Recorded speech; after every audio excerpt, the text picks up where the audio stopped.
యేసయ్య మహోన్నతమైన వ్యక్తిత్వాన్ని అద్దం పట్టే దివ్యమైన సందేశం, దివ్యమైనటువంటి సన్నివేశం లార్డ్ సప్పర్, ఆఖరి ప్రభురాత్రి భోజనం. ప్రభురాత్రి భోజనంలో 12 మంది కూర్చున్నారు.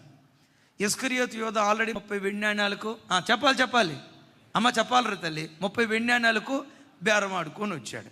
మా వాడు ఎట్లా కూర్చున్నాడు తెలుసా? రైట్ రాయల్గా, ఏమీ తిరగని, ఏమీ తెలియని అమాయకుల్లాగా, యేసు ప్రభు తర్వాత అంత నీతిమంతుడు మావోడి అన్నట్లు భలే డీసెంట్గా వచ్చి కూర్చున్నాడు. చూడండి, వాడు బేరమాడిన సంగతి యేసయ్యకి తెలుసా తెలీదా? 30 వెండి నాణ్యాలకు అమ్మిన సంగతి యేసయ్యకి తెలుసా తెలీదా? ఇంత తెలిసిన తర్వాత అందరూ కూర్చుంటే ఒక మాట అంటాడు, మీలో ఒకడు నన్ను అప్పగించబోతున్నాడు అన్నాడు. ఏమన్నాడు? ఈ 12 మందిలో యోధ అప్పగించబోతున్నాడు అని చెప్పొచ్చు కదా, చెప్పాడా?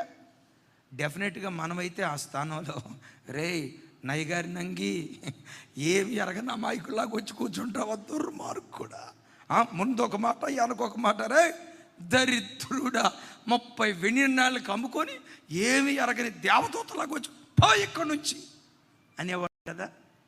తప్పు చేసినోడిని కూడా మాటలతో నలుగురు మధ్యలో కించపరచడానికి యేసయ్య ఇష్టపడలా. ఎట్లరా ఒక్కరిని కోల్పోవటానికి ఇష్టపడలా. మీతో కూడా ఒక మాట అంట, సంఘంలో కానీ కుటుంబంలో కానీ జీవితంలో ఎవరిని మనం కోల్పోవటానికి ఇష్టపడకూడదు. మనకు అందరూ కావాలి, మనం అందరి వారిగా ఉండాలి.